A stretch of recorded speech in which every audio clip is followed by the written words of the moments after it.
Qon bosimi oshgan vaqtda uy sharoitida o'zingizga o'zingiz qanday qilib birinchi yordam ko'rsatishingiz kerakligi haqida bugungi videoda siz to'liq bilib olasiz. Qaysi preparatlardan, qachon foydalansangiz to'g'ri va xavfsiz qon bosimini nazorat qilishingiz mumkinligi haqida ham bugungi videoda siz to'liq bilib olishingiz mumkin. Shuning uchun videoni o'tkazmasdan oxirigacha ko'rishingizni maslahat beraman. Qon bosimi qachon tushirilishini birinchi navbatda aniqlik kiritib olish shart. Chunki qaysi qon bosimi qaysi vaqtda tushirilishi bu eng asosiy qonun qoidalaridan biri hisoblanadi.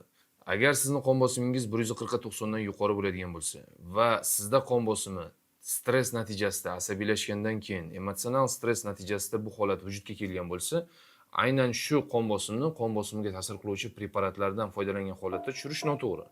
Bunaqa paytda eng to'g'ri yo'l tinchlantiruvchi asosiy davo chorasi hisoblanadi. Tinchlantirish maqsadida ba'zilar har xil preparatlardan foydalanishadi.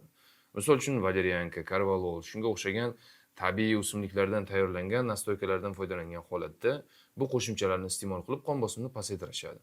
Bu to'g'ri yo'l hisoblanadi, chunki qon bosimini ta'sir qiluvchi preparatlarni bunday paytda iste'mol qilib borish 10-15 minutdan keyin qon bosimini normadan ham pasayib ketishiga sabab bo'ladi va bu holat keyinchalik o'sha gipertoniya kasalligiga nojo'ya ta'sirlari bilan kurashishga majbur qiladigan holatlardan biri hisoblanadi. Agar sizda stress natijasidan keyin qon bosimi ko'tarilimi, birinchi navbatda tinchlantiruvchi davo chorasi. Ya'ni siz o'sha stress jarayonidan qochgan holatda, tinch, ochiq havoga chiqqan holatda siz o'zingizni birinchi navbatda chuqur nafas olib, o'zingizni bosib olishingiz maslahat beriladi. Qon bosimi o'zi sekin-astalik bilan tushish boshlanadi. Lekin stressdan emas, qon bosimi doimiy 140/90 dan yuqori bo'ladigan bo'lsa, bu gipertoniya kasalligi hisoblanadi. Bu gipertoniya kasalligi o'sha siz bilgan davleniya kasalligi deb ataluvchi asosiy bir alohida kasallik hisoblanadi. Bunga sabab bo'luvchi faktorlar va bunga bog'liq bo'lgan holatlarni aniq qilib belgilab olish kerak bo'ladi. Agar sizda qon bosimi doimiy 140/90 dan yuqori bo'ladigan bo'lsa, bu qon bosimini birinchi navbatda aniq qilib belgilab olish shart. Vrach nazoratida bu holat aniqlik kiritib olinadi va davleniya sababi aniq qilib, shunga qarab turib davo chorasi buyuriladi. Davleniyaga sabab bo'luvchi faktorlar juda ham ko'p. Bu buyrak bilan bog'liq bo'lgan muammolar, agar buyrak filtratsion funksiyasida o'zgarishlar bo'ladigan bo'lsa, agar sizning analizingizda kreatin mochvinada ko'tarilish yoki pasayish jarayonlari vujudga keladigan bo'lsa, bu holat skorost kubочковой filtratsiyaga ta'sir ko'rsatuvchi asosiy holat hisoblanadi. Va bu esa keyinchalik o'sha qon bosimingizni yuqori ko'rsatkichga ko'tarishiga sabab bo'luvchi asosiy faktor hisoblanadi. Agar haqiqatdan ham kreatin mochvina yuqori bo'ladigan bo'lsa, SKF aniq qilib yuqori ko'rsatkichni ko'rsatib turgan bo'lsa, bu holatda buyrakka aniq davo chorasi belgilab berilishi shart. Agar buyrak bilan bog'liq hech qanday muammolar aniqlanmaydigan bo'lsa, bundan tashqari davleniyaga ta'sir qiluvchi asosiy endokrin bezlar ham mavjud bo'ladi. Bular buyrak usti bezidan chiqadigan stress gormonlar, kortizol gormoni, renin, angiotensin, aldosteron sistemasiga ta'sir qiluvchi asosiy faktorlar bo'ladi.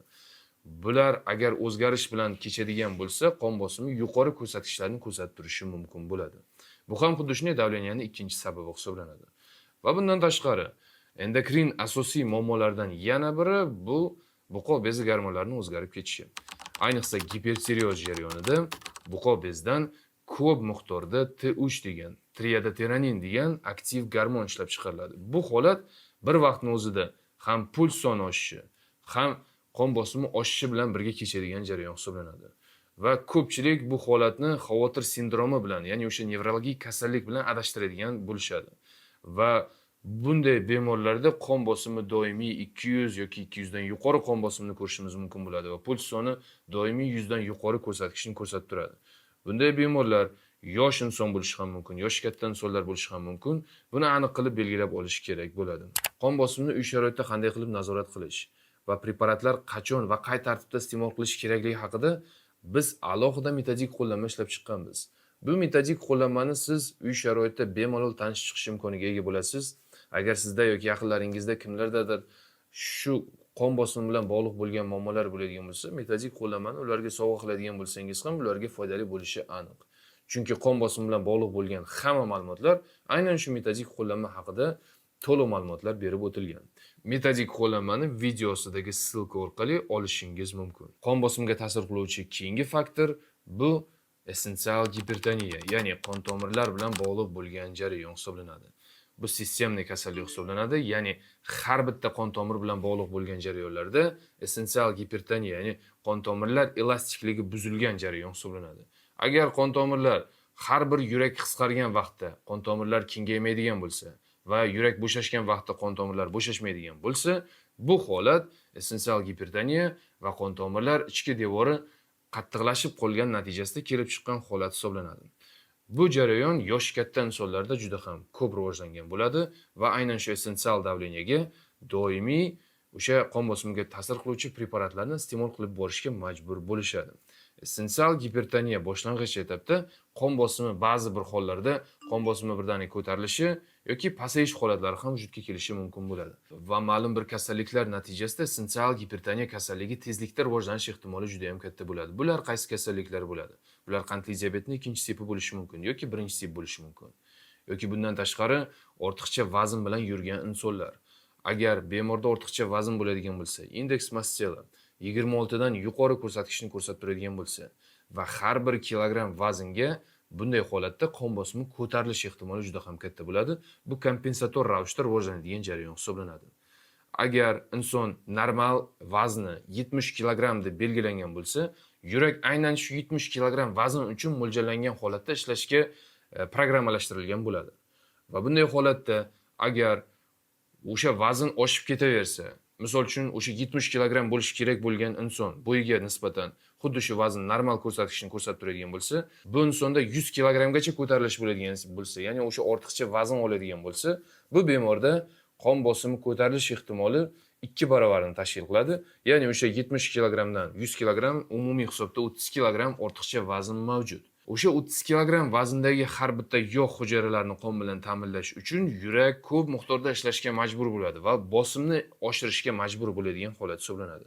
Va qon tomirlar ham aynan shunga mo'ljallangan holatda qisqarish jarayoni vujudga keladi va yurakka bo'lgan bosim ham xuddi shunday oshib boraveradi.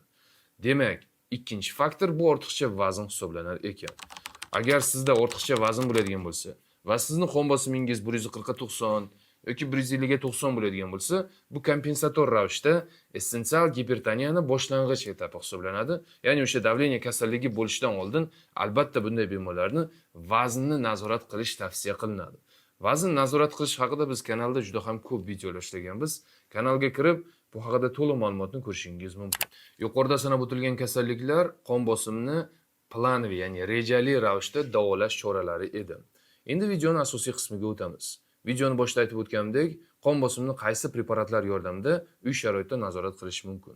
Agar yuqori qon bosimi bo'ladigan bo'lsa, qon bosimi birdaniga 140-90 dan yuqori ko'rsatkichni ko'rsatib turgan bo'lsa, bunday paytda gipertoniklar aptechkasida muhim bo'lgan 3 xil preparat bo'lishi shart. Bulardan eng birinchisi, asosiysi bu Captopril hisoblanadi. Captopril bu uzoq yillardan beri qo'llanib kelinadigan asosiy pril guruhiga kiruvchi tez ta'sir qiluvchi preparatlardan biri hisoblanadi. Buni ko'pchilik o'sha til ostiga yoki suv bilan ichgan holatda iste'mol qilib borishadi. Qaysi biri to'g'ri deb ko'pchilik so'raydi. Til ostiga iste'mol qilganda bu tezroq ta'sir qiladimi deb aytishadi. Til ostiga bu preparatni iste'mol qilish har doim ham to'g'ri bo'lavermaydi. Chunki sublingualniy retseptorlarga bu preparatni retseptorlari umuman bo'lmaydi. Shuning uchun til ostiga bu preparatni qo'ygan holatda yoki ichadigan bo'lsangiz ham bir xil deyarli ta'sir ko'rsatishi isbotlangan. Shuning uchun bu preparatni til ostiga so'rgandan ko'ra ko'proq o'sha suv bilan iste'mol qilgan ma'qulroq holat hisoblanadi. Aynan shuning uchun ham bu holatda birinchi navbatda Captopril preparati 25 mg da bo'ladi va bu preparatni har doim suv bilan iste'mol qilib borgan ma'qulroq bo'ladi. Agar sizda qon bosimi 140-90 dan yuqori, ya'ni 150 yoki 160 qon bosimi ko'rsatkichlari ko'rinib turgan bo'lsa, Captopril tabletkasini iste'mol qilishingiz mumkin bo'ladi. Lekin ba'zi hollarda qon bosimi 200 yoki undan yuqori ko'rsatkichni ko'rsatib turadigan bo'lsa, Captopril preparati bu qon bosimiga deyarli hech qanday ta'sir ko'rsata olmaydi. Chunki yuqorida aytib o'tilgandek, bu preparat juda ham yumshoq ta'sir ko'rsatish effektiga ega va tezlikda organizmdan chiqib ketishi mumkin bo'ladi. Va bunday qon bosimiga ta'sir qiluvchi preparat ikki xil tez yordam preparati mavjud. Birinchisi bu Karinfar, ya'ni nifedipin preparati, yoki ikkinchisi bu umuman boshqa guruhga, ya'ni qon bosimiga ta'sir qiluvchi sentralniy действие, ya'ni o'sha markaziy ta'sir ko'rsatish effektiga ega bo'lgan preparat, bu Maxanizin, yoki sotuvdagi nomi Physiotens deb ataluvchi bu preparat hisoblanadi. Physiotens tabletkasi bu tezlikda ta'sir qiluvchi va o'ta yuqori qon bosimiga ega bo'lgan insonlar uchun kerak bo'ladigan preparatlardan biri hisoblanadi. Ayniqsa rezistentniy arterialniy gipertenziya kasalligida bu holatda bu preparatdan foydalanish yana ham tezroq va muvaffaqiyatliroq jarayon hisoblanadi. Shuning uchun o'sha yuqori qon bosimi, o'ta yuqori qon bosimi bilan yuradigan insonlar uchun ushbu preparat, ya'ni Physiotens preparati eng kerakli tez yordam preparatlaridan biri hisoblanadi. Qon bosimini butunlay to'liq remissiyaga tushirish, ya'ni butunlay davolash haqida biz har oyda sog'lomlashtirish programmasi o'tkazib boramiz. Bu sog'lomlashtirish programmasida bemorlar onlayn tartibda o'zlarini uy sharoitlarida preparatlar bilan yoki preparatlarsiz to'liq davolash imkoniga ega bo'lishadi. Har oyda o'tkazib boriladigan marafon haqida to'liq ma'lumotni siz Telegram kanalida olishingiz mumkin. Telegram kanalda bundan tashqari boshqa juda ham ko'p qiziqarli va eksklyuziv ma'lumotlar berib boriladi. Agar siz ham bu Telegram kanalga qo'shilmagan bo'lsangiz, hali ham Telegram kanal ссылкасini videosida belgilab qo'yaman. O'sha bo'yicha bemalol ko'rib, tanishib chiqishingiz mumkin. Yuqorida tezlikda ta'sir qiluvchi tez yordam preparatlarini sanab o'tdim. Lekin ushbu 3 xil preparat yordamida siz qon bosimingizni to'liq nazorat qilmaysiz. Ushbu preparatlar organizmga tezlikda kirib, tezlikda qon bosimini pasaytirib va tezlikda chiqib ketadigan preparatlar hisoblanadi. Aynan shuning uchun ham bunday holatda qon bosimini rejali ravishda davolash tavsiya qilinadi.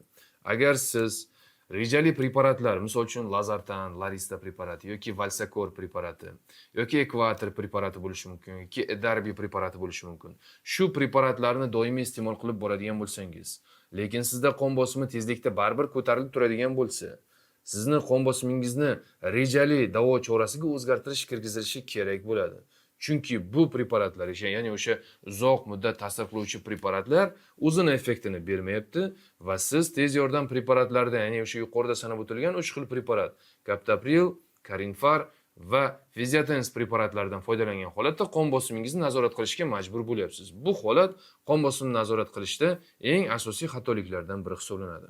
Shuning uchun agar siz qon bosimingizni tez yordam preparatlari bilan tezlikni nazorat qiladigan bo'lsangiz, rejali preparatlaringiz, ya'ni o'sha uzoq muddat ta'sir qiluvchi preparatlarni tezlikda almashtirish kerak bo'ladi. Bunaqa paytda har bir bemor uchun qaysi preparat individual tartibda buyurilishi va qaysi guruh preparatlar bu bemorga to'g'ri kelishi haqida bemorning o'zidan kelib chiqqan holatda, yoshi, jinsi va surunkali kasalliklardan kelib chiqqan holatda preparat dozasi va preparatning o'zi aniq qilib belgilab beriladi.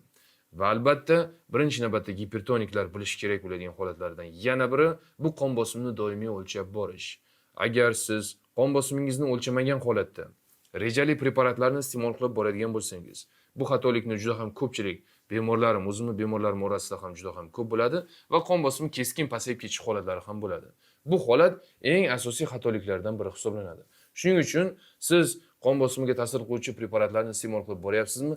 Albatta qon bosimingizni ertalab uyg'ongandan keyin, yarim soat dam olishdan keyin, o'sha ertalabki nonushtadan oldin albatta qon bosimingizni o'lchashingizni tavsiya qilgan bo'lardim. Keyin bu preparat ertalabki buyurilgan bo'lsa, ertalabki bu preparatni ichish kerakmi yoki kerak emasmi? Va bu preparatni qancha ichish kerakligi haqida aniq ma'lumotni olishingiz mumkin bo'ladi. Bu haqida sizga vrachingiz aniq qilib belgilab berish kerak bo'ladi va bu qon bosimini to'liq nazorat qilish albatta vrach nazoratida bo'lishi kerak bo'ladi. Bugungi video shulardan iborat edi. Agar sizga video foydali bo'lgan bo'lsa, like qo'yishni unutmang. Savollar bo'ladigan bo'lsa, izohlarda yozib qoldiring. Eng ko'p berilgan bir xil savoldan kelib chiqqan holatda biz keyingi videoni ishlab chiqishga harakat qilamiz. Sog' bo'ling.